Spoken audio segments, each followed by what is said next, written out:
আসসালামু আলাইকুম। আমার চ্যানেলে আপনাদের সকলকে স্বাগত।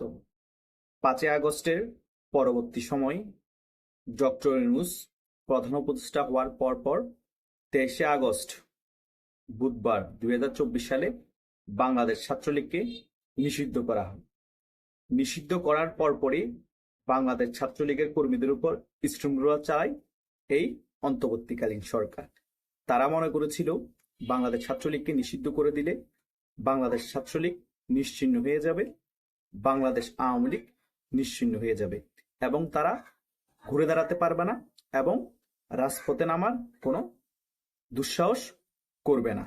কিন্তু তারা ভুলে গিয়েছে একটি সংগঠনকে যদি নিষিদ্ধ করে দেওয়া হয়, তারা তখন ব্যানার নিয়ে রাজপথে না আসলেও বিভিন্ন উপায়ে বাহির হয়ে আসবে। সেটাই কিন্তু ঘটছে। কোনোভাবেই ঠেকাতে পারেনি এবং পারবেও না এই অন্তর্বর্তীকালীন সরকার বাংলাদেশ ছাত্রলীগকে এবং বাংলাদেশ আওয়ামী লীগকে। বাংলাদেশ আওয়ামী লীগকে এই অন্তর্বর্তীকালীন সরকার নিষিদ্ধ করেনি, কিন্তু অঘোষিত নিষিদ্ধর মতোই রেখেছে বাংলাদেশ আওয়ামী লীগকে। বাংলাদেশ আওয়ামী লীগ এবং বাংলাদেশ ছাত্রলীগ এরা কোনো চুনুপুটি সংগঠন না। বাংলাদেশ ছাত্রলীগের সারা বাংলাদেশে 50 লক্ষ অ্যাক্টিভ কর্মী আছে। সকলেই কি বিদেশ চলে গিয়েছে? আর সকলেই কি এখন মারা গিয়েছে? আর সকলেই কি অ্যারেস্ট হয়েছে? হয়তোবা কয়েক হাজার বিদেশ চলে গিয়েছে, কিছু অ্যারেস্ট করেছেন। এখনো তো 40 থেকে 45 লাখ অ্যাক্টিভ ছাত্রলীগের কর্মী বাংলাদেশে আছে। এরা তো বাংলাদেশের নাগরিক। কিছুদিন আগে একটি সুন্নিয়তের সমাবেশ হয় ঢাকা সোহরাওয়ার্দী উদ্যানে। অনেকের তথ্য মতে সেখানে 60 থেকে 70% ছিল বাংলাদেশ আওয়ামী লীগের কর্মী এবং বাংলাদেশ ছাত্রলীগের কর্মী। সরকারের অজান্তেই কিন্তু বাংলাদেশ আওয়ামী লীগ ঢাকার বুকে একটি সমাবেশ করে ফেলল। এটা কি ঠেকাতে পেরেছে?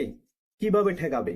শুধু অ্যাক্টিভ কর্মী যদি 50 লাখ থাকে, সমর্থনকারী আছে আরো 3 থেকে 4 কোটি এবং বাংলাদেশ আওয়ামী লীগেরও সমর্থককারী আছে 3 থেকে 4 কোটি। এত জনবহুল একটি দল, এত জনগণের দল, এই দলটাকে দমানোর ক্ষমতা কি বাংলাদেশের কোনো শক্তি রাখে? রাখে না।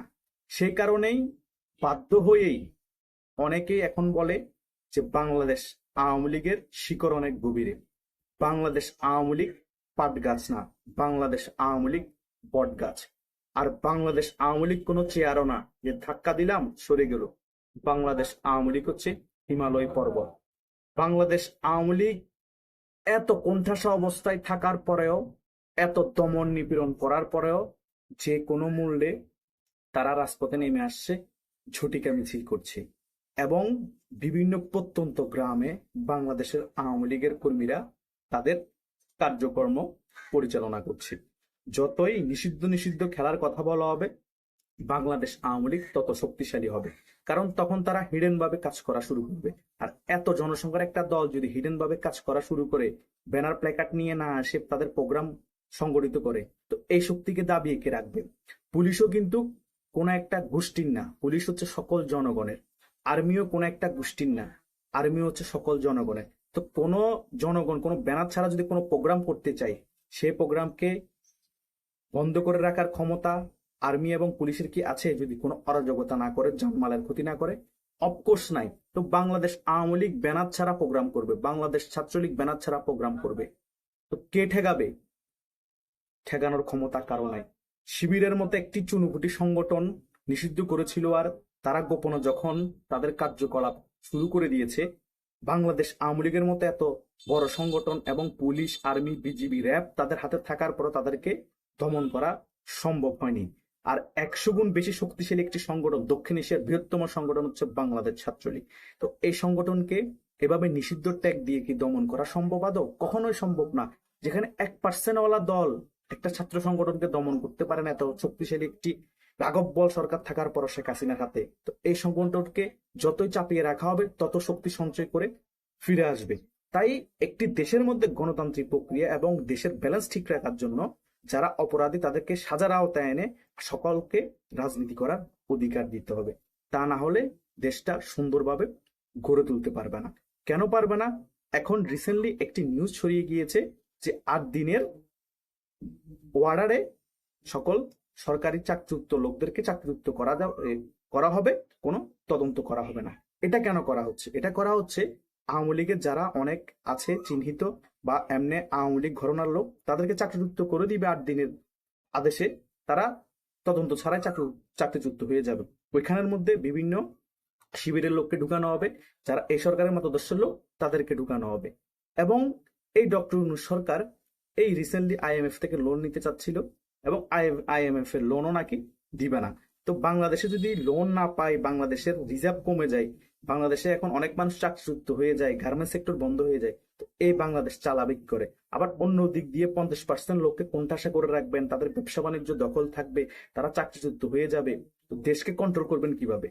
মানুষ যখন অভাবে চলে আসবে, মানুষ যখন দেয়ালে পিঠ থেকে যাবে, তখন তো সন্ত্রাসী কার্যকলাপ বেড়ে যাবে। তখন আপনি কাকে ট্যাগ লাগাবেন? আবার জেল থেকে বিভিন্ন সন্ত্রাসকে আপনি ছেড়ে দিয়েছেন, বিভিন্ন জঙ্গিদেরকে ছেড়ে দিয়েছেন, এবং পাকিস্তানের মতো জঙ্গি রাষ্ট্রের সাথে আতাত করছেন। বড় বড় জঙ্গি সংগঠনের সাথে আপনারা বৈঠক করছেন। হিজবুত তাহরিরের মতো জঙ্গি সংগঠন যারা আছে, তারা লস্করে তৈয়বার মতো যারা জঙ্গি সংগঠন আছে, তারা মাথাচাড়া দিয়ে উঠছে।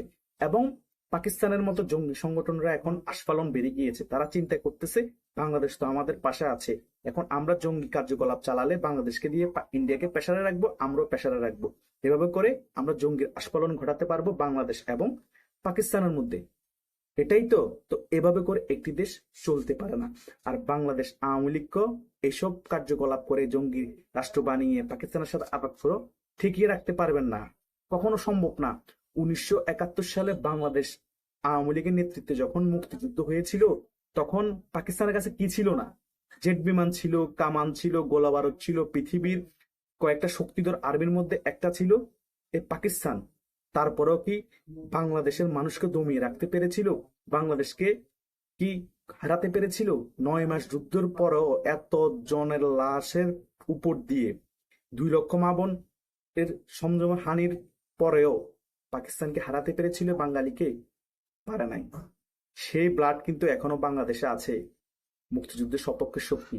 সেই বাংলাদেশের আওয়ামী লীগের নেতাদের নাতিপুতির এখনো বাংলাদেশে বেঁচে আছে। তাদেরকে ঠেকানো সম্ভব না। তাদেরকে ভয় দেখানো যায়, কোণঠাসা করে রাখানো যায়।